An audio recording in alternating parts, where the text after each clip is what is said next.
Hi, today we're going to be solving nonlinear systems of equations. So you can have two equations and we're used to seeing two lines and how they intersect, but we can have maybe a quadratic and a linear function. And if it's a quadratic and a linear function, your graph might not intersect at all and there would be no real solution because there's no intersection between the two. Or you might see something where they touch in exactly one spot, and so it might have exactly one solution. Or you might even see something where if it's a quadratic and a linear, it touches in two spots, and so you'd have two solutions. Now, if you have a different type of function, so for instance, if you had a function that looked like this, and you had a linear function as well, you might have more than two solutions. So the number of solutions to a system of equations, if they're nonlinear, it can be any number depending on how many times the two graphs intersect. And so that's what we're looking for today, is all of the intersection points between the two functions. So for number one here, we're going to go ahead and graph each of those functions. If you remember how to graph them, because it's a quadratic and the 1, 3, 5 pattern with a vertex at 0, 0, you can just go ahead and graph your function. But if you forgot how to graph a function, what you can do is you can go ahead and you can put it in your graphing calculator.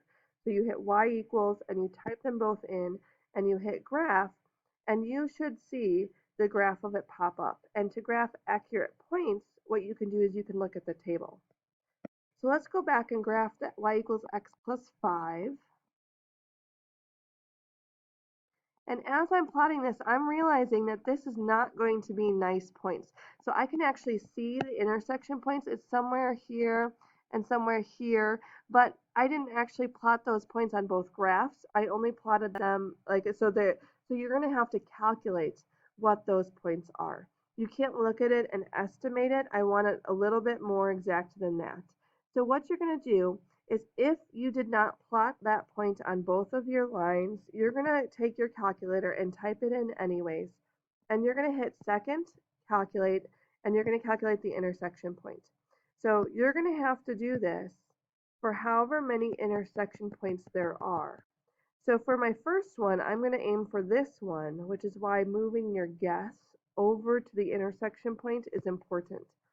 So this intersection point is at negative 1.79, comma 3.21.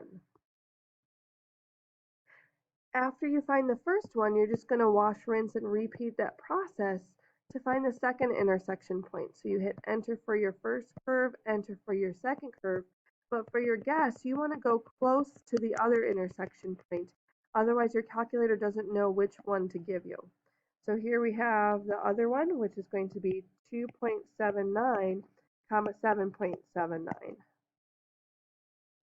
So go ahead and pause real quick and graph the next function, number 2, on your calculator, and then we'll come back together after you've already graphed it.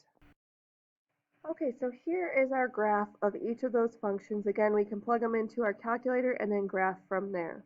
Now looking at this, I can see an intersection point right here, and that's going to be the point 0, 4. But looking at this graph, you have to be careful because you only see one intersection point, but there would actually be another intersection point if our graphs went on up in your y values. You can see more of the y values. So we're going to have to go hunting for this intersection point. So on your calculator, looking at this, what we want to do is we want to change our window. So we're going to change our y values because we know it's supposed to be up there in the y's somewhere.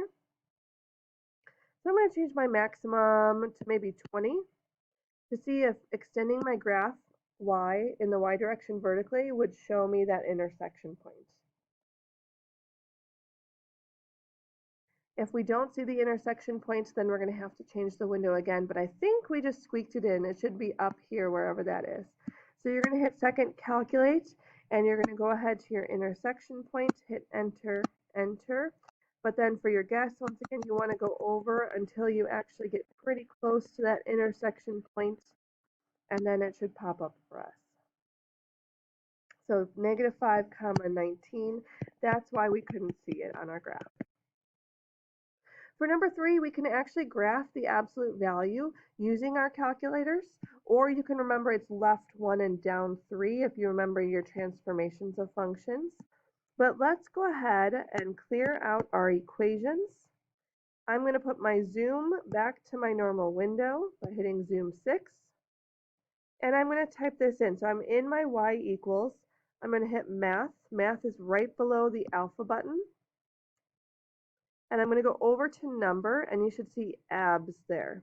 It's meaning absolute value, okay? So you're going to hit abs, and it should pop up as an absolute value, and you're going to type in x plus 1. Depending on the age of your calculator, you're going to either have to close your parentheses or just arrow out of the absolute value, and then minus 3 at the end. And so for the next one, it is not in y equals form, so your calculator has to have it say y equals. So we're going to graph it after solving for y. So 2x plus 5. And you can go ahead and graph your functions and calculate your intersection point after that. Okay, so pause for a moment, graph it on your graph paper, and then calculate your intersection point. Okay, so our intersection point for this one should be -3 comma -1. So let's go ahead and try another function. This is a cubic function. We haven't learned how to graph this yet, so we are going to rely on our calculator for that. So go ahead and type this in on your calculator and graph it. And then after you have graphed this, we can see that there are going to be 3 different intersection points. We're going to have the one that's all the way on the left, the one in the middle, and then the one on the right. So you're going to have to hit that second calculate intersection 3 different times in order to find all of them. So go ahead, take a moment. Again, you try first, and then you can press play on the video to see if you got the right answers. Okay, so we should get 0.62 comma 0.62, -0.5 comma -0.5, -1.62, and -1.62. So we can solve these graphically using our calculators. We also can solve systems of equations using either substitution or elimination depending on what works best for the problem you have. So for this first one, what we're going to do is we're going to use substitution. So for substitution, we have to get a variable by itself, and then we're going to plug that variable, or whatever that variable equals, into the other equation. So we're going to replace y with x squared. We're going to go ahead and solve that equation for x then.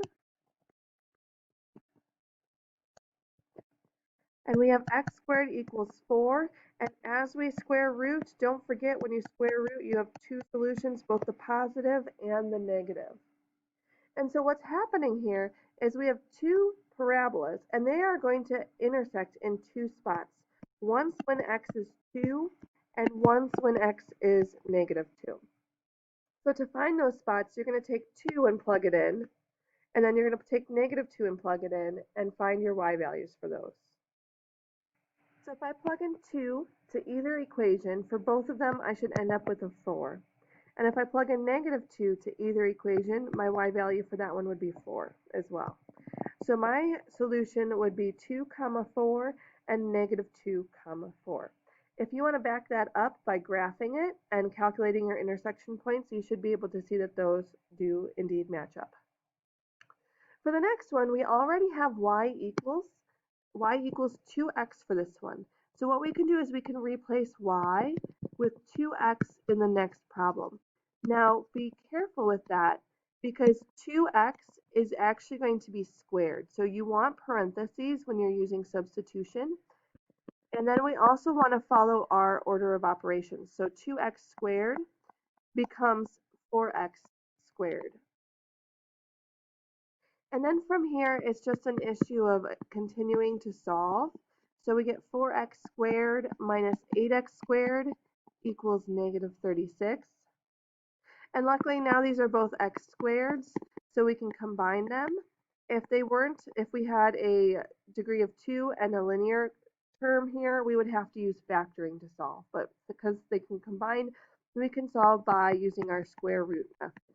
So we have x squared equals 9.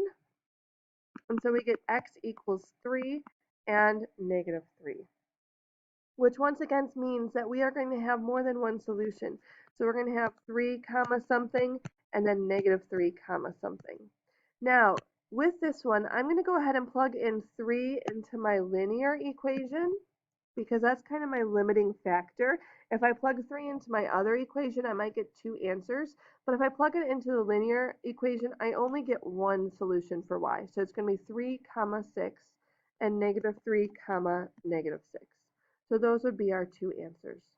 So overall, you can solve systems that are nonlinear by graphing and using substitution or potentially elimination when that is appropriate. Thanks.